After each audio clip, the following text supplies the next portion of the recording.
నమస్కారం ఫ్రెండ్స్, మీ అందరికీ high rise మంటల శుభాకాంక్షలు. ఆ హై రైజ్ మంటలు చూస్తుంటే దీపావళిని తలపిస్తున్నాయి. అంటే హై రైజెస్కు దీపావళి వచ్చేసింది అని అర్థం.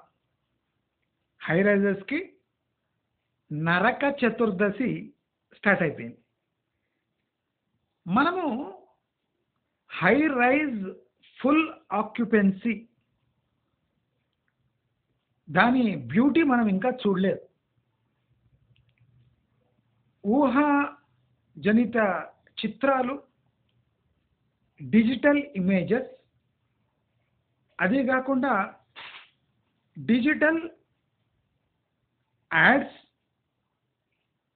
3D ఇమేజెస్, అది కాకుండా డ్రోన్ ఇమేజెస్. అంటే మనం ఇంకా ఆ వర్చువల్ అట్మాస్ఫియర్లో తేలుతున్నాం. Practically high rise full occupancy యొక్క ఎంజాయ్మెంట్ ఎలా ఉంటుందో మనకి ఇంకా తెలియదు. ఇప్పుడు ట్యాంక్ బండ్ దగ్గర ఒక సరోవర్ అని పేరు ఉంది, ఒక హై రైజ్ ఉంది. నేను అది చూసిన, చాలా ఏళ్ల క్రితమే చూసిన. చాలా బాగుంటుంది కమ్యూనిటీ, అది పెద్ద కమ్యూనిటీ. కానీ ఇప్పుడు మనం కొత్త కమ్యూనిటీస్ ఉన్నాయి కదా, ఈ కొత్త కమ్యూనిటీస్లో ప్రాక్టికల్గా అక్కడ బతికితే ఆ ఎంజాయ్మెంటే వేరు ఉంటుంది అనిపిస్తుంది. ఎందుకంటే ఈ బిల్డర్స్ ప్రొజెక్ట్ చేసిన ఆ అట్మాస్ఫియరు, ఆ చెట్లు, ఆ ఆత్మీయత, ఆ వాకింగ్ ట్రాక్, ఆ ఏజ్ అయిపోయిన వాళ్ళంతా జిమ్ములలో, స్విమ్మింగ్ పూల్లలో, గార్డెన్లో హాయిగా మాట్లాడుతూ కాలక్షేపం చేసేది, అది ఆంటీలంతా ఆ లాన్లో బాగా ఎంజాయ్ చేసి పిల్లలతో ఎంజాయ్ చేసేది, హస్బెండ్స్ అలసిపోయి ఆ హై రైజర్లోకి వస్తే అక్కడ ఎన్వైర్న్మెంట్ ఆహ్లాదకరమైన ఎన్వైర్న్మెంటు, అందరూ యంగ్ పీపుల్ అంతా జిమ్లో కసరత్తులు చేయటము, అది కమ్యూనిటీ హాలు, అది కాకుండా దాని క్లబ్ హౌస్, బిలియర్డ్స్. అంటే ఇవన్నీ డిజిటల్ ఇమాజినేషన్, వర్చువల్ స్వర్గాన్ని చూపించారు. సరే, ఈ 3D ఇమేజెస్, డ్రోన్ ఇమేజెస్, ఇవన్నీ కొనేవాళ్లను ఆకర్షించడానికి బాగా పనికొచ్చాయి. ఎన్ఆర్ఐలను బుట్టలో వేసుకోవడానికి బాగా పనికొచ్చాయి. అసలు high rises international standards follow చేస్తున్నాం. లోకల్ కాదు, స్టేట్ కాదు, నేషనల్ కాదు, ఇంటర్నేషనల్ స్టాండర్డ్స్. తగ్గేదే లేదు. ఇంటర్నేషనల్ స్టాండర్డ్స్ ఫాలో చేస్తున్నట్ట కన్స్ట్రక్షన్లో. అంటే ఏ విధంగా? ఇప్పుడు చూడండి, మనం జస్ట్ ఒక చిన్న బేసిక్ థింగ్ మనం ఆలోచిస్తే అసలు మనం ఏం కోల్పోతున్నాం? 1.5 కోటి, 2 కోట్లు, 3 కోట్లు పెట్టి, ఎన్ని కోట్లు పెట్టైనా ఫ్లాట్ కొను. నీకు మార్బుల్ ఫ్లోరింగ్ చచ్చిన ఇయ్యాడు. నువ్వు 5 కోట్ల ఫ్లాట్ కొన్నా నీకు మార్బుల్ ఫ్లోరింగ్ ఇవ్వడు. బిల్డర్ని అడగండి, నేను 3-4 కోట్లు పెడుతున్నా ఫ్లాట్కు, నువ్వు మార్బుల్ ఫ్లోరింగ్ ఇవ్వడానికి నీకేం దరిద్రం పుట్టుకుంది అని అడగండి. అసలు ఆయన జాబ్ ఏం చెప్తాడు చూడండి. నువ్వు మార్బుల్ ఫ్లోరింగ్ ఎందుకు ఇస్తలేవయ్యా 3-4 కోట్ల ఫ్లాట్కు? ఆ వినైల్ ఫ్లోరింగ్ ఏంది? నువ్వు కిచెన్ల కట్టకు తప్ప ఎక్కడ మార్బులే వాడతలేవు. ఏందయ్యా ఇది? మరి ఇన్ని కోట్లు పోస్తుంటే నీకు ఒక డబుల్ బెడ్రూమ్ 12 లక్షలు 14 లక్షలకు రెడీ అయితే నువ్వు 2-3 కోట్లు తీసుకొని కూడా ఒక మార్బుల్ ఫ్లోరింగ్ ఎందుకు వేస్తలేవు అని ఒకసారి అడిగి చూడండి. తక్కువ జవాబు వస్తుంది. మీరు 3 కోట్ల ఫ్లాట్ అంటాడు, మరి విండోస్ ఏమి అల్యూమినియం విండోస్ పెట్టడానికి ఏం దరిద్రమే. డోరు ఈ ప్లైవుడ్ ఆ పీసెస్ అన్ని జాయిన్ చేసి పైన ఒక డెకలం కొట్టి 3 కోట్లు పెట్టినా నువ్వు ఒక టేక్ డోర్ అదన్నా ఇస్తలేవు కదా, మరి ఎందుకయ్యా నువ్వు అట్లా చేస్తున్నావు అని ఒకసారి అడగండి. హై రైజర్స్లో పైన పోతుంటే బాల్కనీ, ఓపెన్ బాల్కనీ ఎప్పుడు ఉండకూడదు. దానికి ప్రాపర్ గ్రిల్ ఉండాలి. ఎందుకంటే ఎంత హై పోతుంటుంది, రిస్క్ అంత ఎక్కువైతుంది. గాలి వస్తుంటుంది, వస్తువులు కొట్టుకుపోతాయి, జనాలు స్లిప్ అయి ఆ విండ్ ప్రెషర్కి పడిపోవచ్చు, బక్కచిక్కగా ఉంటే పడిపోవచ్చు. అది కాకుండా ఆ బాల్కనీలో ఉన్న బార్డర్ వాల్ అది ఎంత హైట్ ఉండాలి అంటే నీకు 4 గోడలు 4 డోర్లు అల్యూమినియం విండోలు ఇచ్చి నువ్వెన్ని కోట్లు కట్టు. ₹1,00,00,000 ఫ్లాట్ అదే, 70 లక్షల ఫ్లాట్ అదే, 3 కోట్ల ఫ్లాట్ అదే, ఏ బిల్డర్ అయినా అదే, రాజపుష్ప అదే, మై హోమ్ అదే, ప్రెస్టీజ్ అదే, అందరికి ఒకడే సప్లయర్. నువ్వు ఎన్ని కోట్లు పెట్టు, ఆ శానిటరీ వేర్ కానివ్వండి, కిచెన్ వేర్ కానివ్వండి, అక్కడ లోపల కిచెన్ డిజైన్ కానివ్వండి, మార్బుల్ కానివ్వండి, వినైల్ ఫ్లోర్ కానివ్వండి, డోర్సు అంత మక్కి టు మక్కి సేమ్. ఎక్కువైతే కలర్ చేంజ్. పెయింట్ చాలా మంది హై రైజెస్లో 2 ఇయర్స్ ఉన్నాక 3rd ఇయర్ నుంచే పెయింట్ వచ్చేస్తుందంట. నాకు అందుతున్న సమాచారం ఏమంటే బడ్జెట్ హై రైజెస్ అంటే 70 నుంచి 90 లక్షల ₹1,00,00,000 లోపల ఉన్నవి మ్యాక్సిమం మంది ఎక్స్పైర్ అయిన పెయింట్స్ వాడతారట. ఎక్స్పైర్ అయిన పెయింట్స్, అందుకోసం అది 2 ఏళ్ళు కాగానే పీల్ ఆఫ్ అవుతుంటుంది. అంత లోపల బిల్డర్ అమ్మేసి చెక్ చేస్తాడు, లేకపోతే మీరే ఆ ఫ్లాట్ని సరిగ్గా మెయింటైన్ చేస్తలేరని మీ మీద వేస్తాడు. అంటే అంత దౌర్భాగ్యమైన హై రైజెస్ తయారైనాయి. అసలు మనము ఫుల్ ఆక్యుపెన్సీలో ఇప్పుడు లేటెస్ట్ కోకాపేట్, పీకాపేట్, ఫైనాన్షియల్ డిస్ట్రిక్ట్, నార్సింగి, పీర్సింగి ఇలా అవుతున్నాయి కదా, మాదాపూర్ హై రైజెస్ అవుతున్నాయి కదా. అసలు ఇక ఫుల్ ఆక్యుపెన్సీ ఒక 200+ ఒక బిల్డింగ్లో ఉంటాయి కదా, 3 tier parking, walkway, 80% free space. ఏం చదువుకుంటారా మీరంతా? అక్కడ బిల్డింగ్ కట్టినాక సందులు మిగులుతాయి, వాడు 80% ఫ్రీ స్పేస్ అంటాడు. అంటే ఫ్రీ స్పేస్ అంటే మీ ఫ్లాట్ అంతా ఫ్రీ ఉంటుంది కదా, అది ఫ్రీ ప్లేస్ అంటుండేమో. ఒకసారి చెక్ చేయించుకోమండి. 1 ఎకరాలో 2 బిల్డింగ్లు కడతాడు, 80% ఫ్రీ ప్లేస్ అంటాడు. మళ్ళీ దాంట్లో ఏమంటాడు, వాక్వే అంటాడు. అంటే వాక్ చేయడానికి మాత్రమే ఉంది. మళ్ళీ 80% ఫ్రీ స్పేస్ ఎట్లయితారా గాడిది అని అడగాడు వాడు. 80% అటని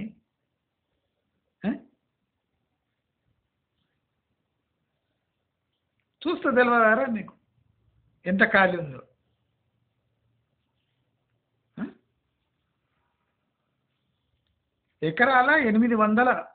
ఎకరాకి 800 గజాలు కట్టి మిగతా అంత కుల్లా ఇడిస్తే ఫ్రీ స్పేస్ అంటుంది, 80% ఫ్రీ అంటాడు.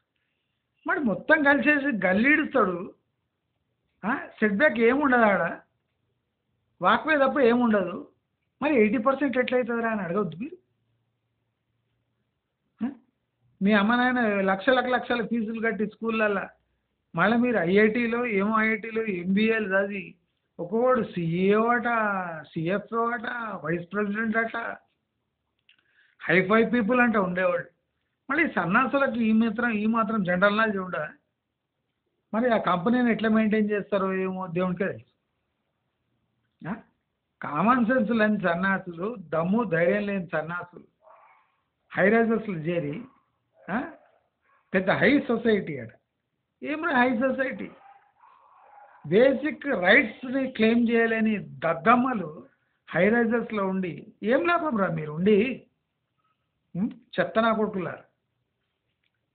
మిమ్మల్ని అనుసరించి పాపం మధ్యతరగతి వాడు కూడా నానా యాకి పడి లోన్లు తీసుకొని మీ ఏంటి వస్తారు.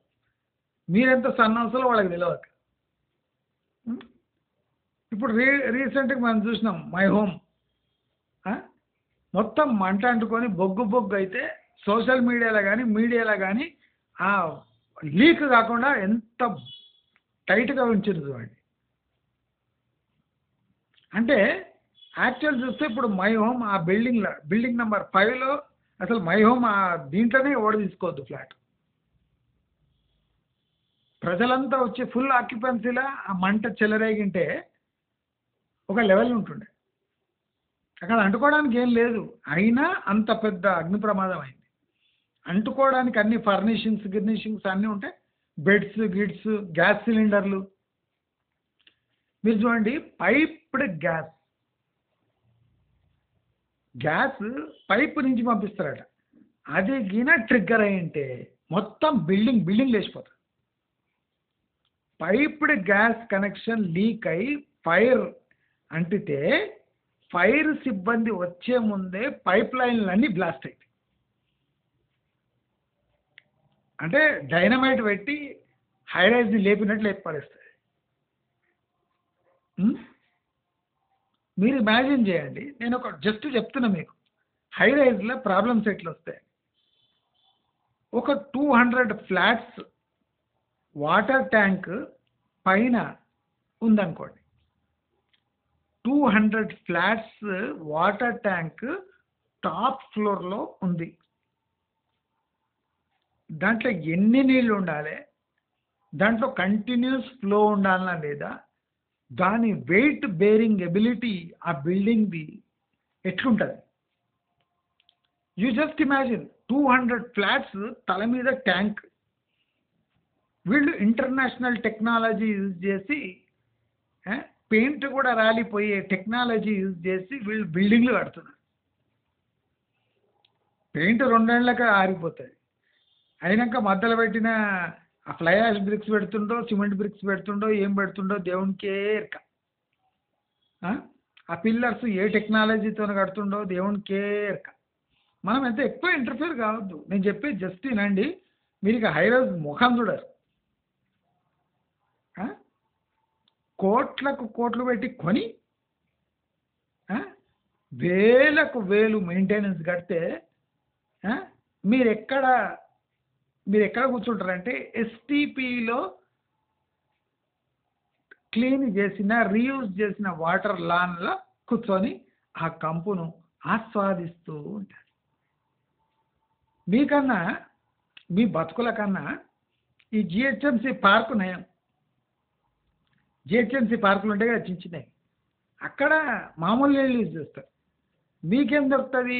ఉచ్చలు పాయకానాలు ఎవడెవడో పోసి ఉంటాడు, ఆ ఉచ్చ నీళ్ళే వస్తాయి. ఎంత క్లీన్ అయితేంది. ఎస్టీపీ అంటే ఎవడో ఉచ్చ పాయకాన వాంతులు భేదులు లూజ్ మోషన్స్ తీసుకొని ఉమ్మిన నీళ్ళు, ముఖము ముడ్డి ముక్కు చీదిన నీళ్ళు, అవన్నీ ఎస్టీపీలు వచ్చి అవి బయట లాన్లు వేస్తే మీరు మీ పిల్లల లాన్లో పోయి ఇట్లా వండుకొని ఉంటారు. ఆ సీన్ నాకు చూడాలని ఉంది. ఎవడన్నా పండుకున్నోండి పోయి నేను ఈ వీడియో వేస్తాను, అరే పండుకున్నారు కదరా మస్తు ఎంజాయ్ చేస్తున్నారంటే, ఓ మస్తు ఎంజాయ్ చేస్తున్నాం అంటే ఈ వీడియో చూపిస్తాను. ఎవడో పాయకాన చేసింది, ఎవడో పోసిన నీళ్లను నువ్వు రీయూజ్ చేసి ఆ లాన్లు వేసి, అందుకోసం బలంగా పెరుగుతాయి అక్కడ గడ్డి. ఎందుకంటే మీ మూత్రాలు మలాలన్నీ దాంట్లో ఉంటాయి కదా. అంటే కర్మ చూడండి, 3-4 కోట్లు పెట్టి ఎవడో ఉత్సాల పండుకొని పొరలాల ఎస్టీపీ కంపు. మీరు చూడండి, ఇప్పుడు హై రైజ్లో ఇంకా దీపావళి స్టార్ట్ కాలే, high rises full full flushed high rises అన్ని బిల్డింగ్లు ఆక్యుపై అయినాయి అనుకోండి, అప్పుడు ఎస్టీపీ కెపాసిటీ తెలుస్తుంది. అక్కడ లోపల ఎస్టీపీ ఫెసిలిటీ అంటారు కదా, ఎస్టీపీ కెపాసిటీ అసలు క్లీనింగ్ ఎబిలిటీ తెలుస్తుంది ఎస్టీపీ. ఇప్పుడంతా జోక్ లాగానే ఉంటుంది. ఇది ఏమి ఎన్వైర్మెంట్ ఫ్రెండ్లీ అట. మిమ్మల్ని ఉత్సల వండుకోమని చెప్పి దాన్ని eco friendly, environment friendly environment అని చెప్తుండ్రు. హౌలేగాండ్లారా మీరు, అరే హౌలే కోట్లున్న హౌలేగాండ్లు మీరు, 3-4 కోట్లు మీతో కట్టించుకొని ఎవడో ఉత్సవం వచ్చిన దాంట్లో లాన్లో వండుకో అంటుండు, మీరు వండుకుంటుండ్రు. అప్పుడు ఏమంటారు మీ దగ్గరికి వచ్చి, ఎకో ఫ్రెండ్లీ లివింగ్ అంటాడు. ఎకో కాదురా, మీకన్నా మున్సిపల్ స్వీపర్లు ఉన్నాయేమో, మంచి గడ్డిలో వండుకుంటారు పోయి. మీరేందా ఉత్సవం వచ్చిన గడ్డిలో పట్టుకుంటారు. ఎస్టీపీ వాటర్ అది, ఒకసారి వాసన చూడండి. చూడండి రా వాసన, ఫుల్ ఫ్లెడ్జ్ అందరు ఆక్యుపై అయినాక ఎస్టీపీ వర్క్ అవుతుందా ప్రాక్టికల్గా? ఒక్కొక్క ఇంటి నుంచి ఎంత వాటర్ రిలీజ్ అవుతుంది, ఆ వాటర్ని మీ ఎస్టీపీ క్లీన్ చేయగలదా? ఆ క్లీన్ చేసిన వాటరే మీకు ఇప్పుడు బయట లాన్స్కి, దానికి కార్ వాష్కి, బేసిక్ క్లీనింగ్కి యూజ్ అవుతుందా? నాకు అందుతున్న సమాచారం ఏమంటే, ఈ టాయిలెట్ ఫ్లష్లకు దానికి దీనికి ఆ ఎస్టీపీ వాటరే ఇస్తారట ఫ్యూచర్లో. ఫ్లష్కు దీనికి ఆ ఎస్టీపీ వాటరే ఇస్తారట. నేను ఎన్నిసార్లు దానికి ఎందుకన్నా, కొన్ని రోజుల తర్వాత ఇప్పుడు మీకు ఫ్రెష్ వాటర్ వస్తుంది, తర్వాత వాటర్ స్కేర్సిటీ స్టార్ట్ అవుతుంది. అప్పుడు ఏం చేస్తారు, STP water is portable water equal to portable water. అంటే స్లమ్లలో ఉండేటోడు కూడా జిహెచ్ఎంసి నీళ్లు యూజ్ చేస్తారు. ఏమి క్లోరిన్ వేసిన ప్యూర్ నీళ్లు, గోదావరి నీళ్లు యూజ్ చేస్తారు. మీరేం చేస్తారు, ముడ్డి కడుక్కోవడానికి వేరే కూడా ముడ్డి కడుక్కున్న నీళ్ళే యూజ్ చేయాల్సి వస్తుంది. అర్థమవుతుందా? బుర్రలు ఎక్కుతుందా? రేయ్ హైఫై లివింగ్ ఆరా మీది? దాంతో కార్ కడిగిందంటే బొబ్బలు వస్తాయి, ఆ కార్కి పెయింట్ వేసిపోతుంది. మీరు ఎస్టీపీ వాటర్తోని కార్ కడగండి, మీ కార్ ఉంటుంది కదా అది కడగండి రెగ్యులర్గా, ఏమవుతుంది చూడండి. దాంట్లో కార్ కలర్ మారిపోతుంది 4 సార్లు కడిగినామంటే. కొంపదీసి మీ ముడ్డి కడిగారు. అర్థమవుతుందా? జూలా బబూన్ ఉంటుంది కదా, బబూన్ గుద్ద ఎట్లుంటుంది, ఎర్రగా ఇట్లా పిర్రది అట్లా తయారైతాయి మీ గుద్దలు. అర్థమైందా? ఇది ఎస్టీపీ మహిమ. ఫ్యూచర్లో ఇట్లా అవుతుంది, నేను చెప్పినట్టు అవుతుంది. నోట్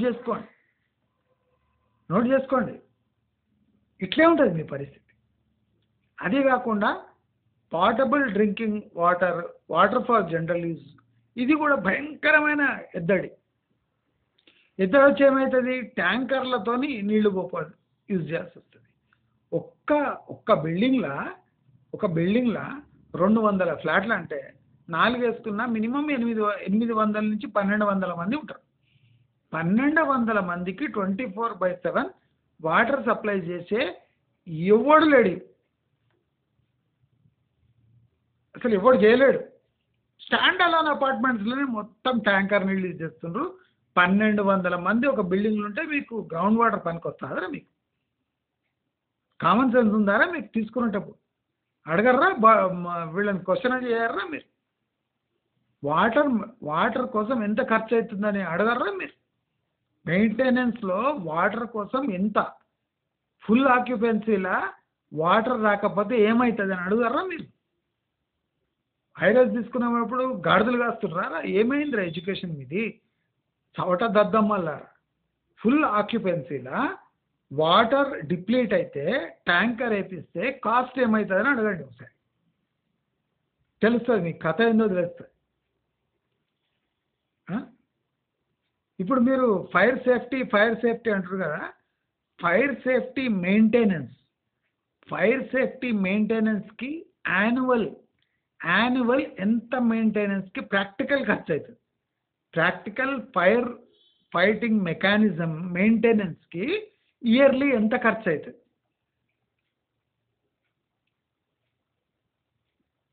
జనరల్ మెయింటెనెన్స్, సెక్యూరిటీకి ఎంత ఖర్చు అవుతుంది, పంపులు వింపులు అప్కీప్ ఆఫ్ పంప్స్,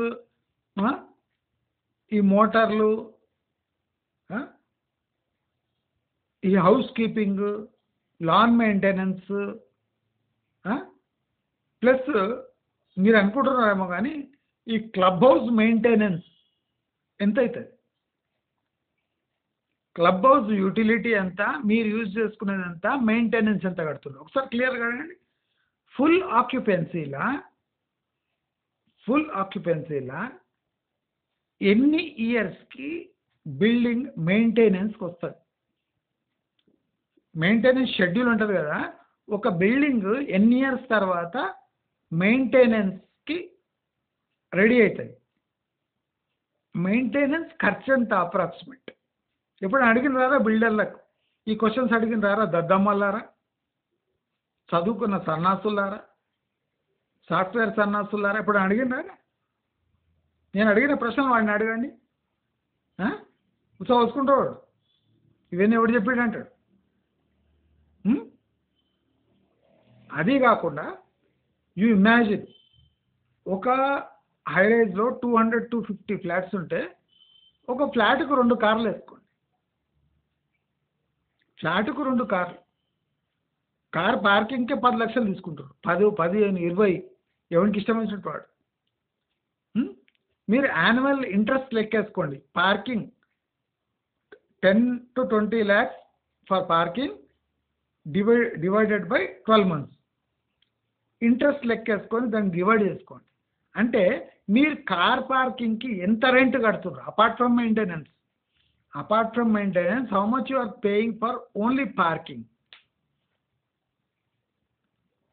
మీకు అర్థమైపోతుంది. అసలు సంగతి ఏముందో అర్థమైపోతుంది. పార్కింగ్కి separate, maintenance separate, emergency fund separate, utilize చేయని మెయింటెనెన్స్ కూడా చెల్లించాలి, అది సపరేట్. అది మీకు కాలుతుంటుంది కానీ ఏమనలే, ఎందుకంటే అది మన ఏమంటుంది దాన్ని ఎమ్యూనిటీస్ చూసే కదా పోయింది.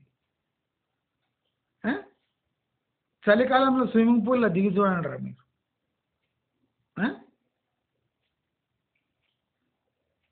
నిమోనియా, అమోనియా, పైన నిమోనియా కింది నుంచి అమోనియా వస్తుంది. పొద్దున పూట చల్లగా స్విమ్మింగ్ పూల్లో దిగండి రా తాతలు అమ్మమ్మలు చీరలు కట్టుకొని, అమ్యూనిటీస్ కోసమే కదా తీసుకున్నది. ఎంతమంది థ్రెడ్మిల్ యూజ్ చేస్తున్నారు, ఎంతమంది డంబుల్స్ ఎత్తుతున్నారు, ఎత్తిందంటే నరాలు దిగిపోతాయి ఒక్కలారా. ముసలోళ్ళు స్విమ్మింగ్ పూల్లో మునిగి చచ్చిపోతారు. ఆ first swimming pool water crisis అప్పుడు వాటర్ ఎక్కడ తెస్తారు అడగండి, ఎస్టీపీ వాటర్ ఇస్తారా అండి గొప్ప చేశారు అడగండి, తెలుస్తుంది. ప్లస్ మీరు ఇమాజిన్ చేయండి ఆ టోటల్ బిల్డింగ్ బ్యూటిఫికేషన్ ప్లస్ దీన్ని లైటింగ్ కోసం ఎంత ఖర్చు అవుతుంది.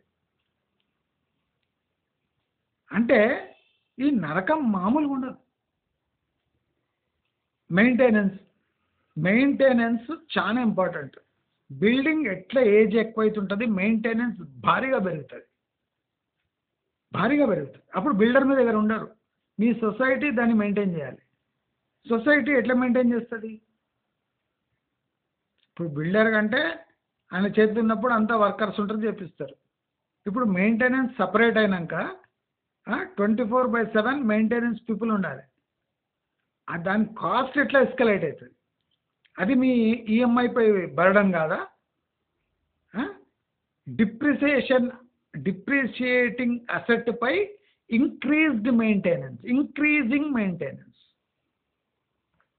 లెక్కలేసిన రారా ఎప్పుడు అని ఇట్లా నేను చెప్పినట్టు లెక్కలేయంటారా తెలుస్తుంది మీకు. హైరైజ్లో ఉండాలన్నా లేదా పైనుంచి దుంకి చచ్చిపోవాలన్నా అర్థమవుతుంది మీకు. డిప్రిసియేటింగ్ అసెట్ పై ఇంక్రీజింగ్ మెయింటెనెన్స్, అదే కాకుండా ఈఎంఐ హోమ్ లోన్ ఈఎంఐ పై ఫ్లక్చువేటింగ్ ఇంట్రెస్ట్ రేట్స్.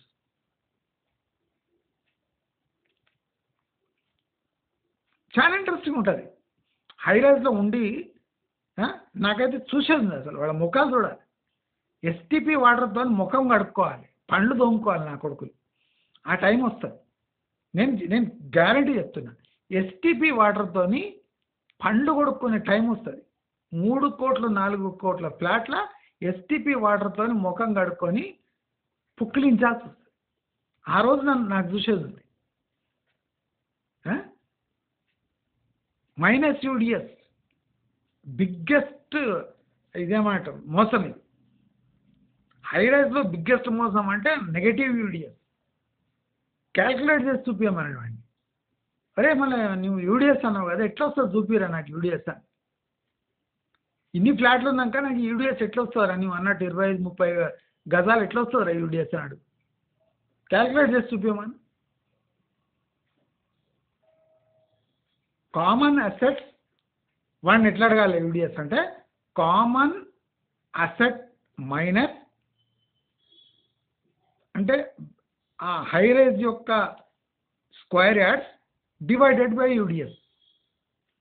ఇట్లా యూడిఎస్ చేయమని ఇట్లా అడగండి. కామన్ అసెట్స్ని సపరేట్ చేసి, ఆ ల్యాండ్ని సపరేట్ చేసి, ఒక బిల్డింగ్ యొక్క అంటే మీ మీ ఏ టవర్లో ఉంటున్నో ఆ టవర్ యొక్క యూడిఎస్ చెప్పమనండి. Life of a tower explain చేయమని చెప్పండి. How do you define life of a tower? నేను కొన్ని ఇంపార్టెంట్ క్వశ్చన్ అడుగుతున్నా. ఇది బిల్డర్ని అడగండి. వాడు ఏమంటాడు చూడండి, వాడు పరిచయం అవుతాడు. ఊరిని అమ్మ ఇవన్నీ ఎక్కడ తెలుసుకున్నారు వీళ్ళంతా.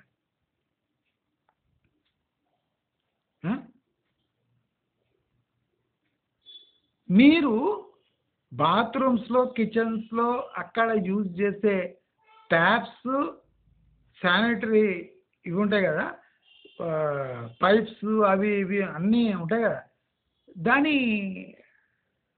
మెయింటెనెన్స్ కాకుండా గ్యారంటీ వారంటీ నువ్వు బిల్డింగ్ ఇడిచిపెట్టి పోయినాక కూడా అది అప్లై అవుతుంది అని అడిగాడు. అప్లై కాకుండా ఏం చేయాలని అడిగాడు. ఇప్పుడు ఇండివిజువల్ వారంటీ ఉందా, బల్క్ వారంటీ ఉందా, దాని మెయింటెనెన్స్ ఎవడు చూసుకుంటాడు? నువ్వు పోయిన నెలకే నల్ల ఇరిగిపోయింది అనుకో, డ్యూ టు నకిలీ మాల్. వీళ్ళంతా నకిలీ మాల్ యూజ్ చేస్తారు. రాజస్థాన్ మాల్ యూజ్ చేస్తుంది ఇప్పుడు మొత్తం హై రైజెస్లో. దానికి వారంటీ ఎవడు ఇట్లా క్లెయిమ్ చేయాలరా అని అడగండి. ఎందుకంటే పైసలు పెడుతురు కదా, 1 కోటి 2 కోట్లు 3 కోట్లు పెడుతురు కదా. నేను చెప్పిన అడగండి సరే.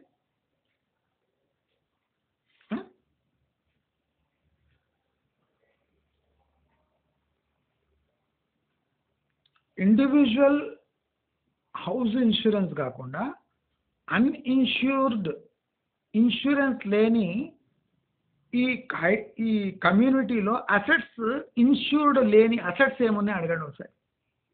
నేను చెప్పిన క్వశ్చన్ కొన్ని అడగండి. నేను చెప్పిన కొన్నే ఇవి, నేను చెప్పే కొన్నే బేసిక్ అడుగుతున్నాను. ఇంకా డీప్ అడిగినా అంటే వానికి అంతే. అడగండి.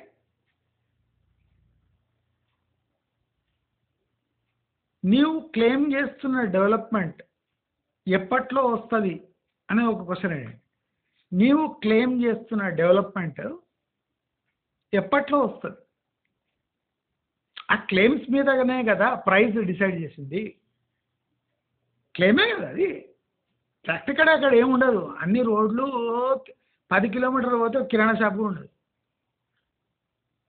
నీవు క్లెయిమ్ చేసిన డెవలప్మెంట్ అది కార్యరూపం ఎప్పుడు దాలుస్తుంది? దాల్చకపోతే ఏమి?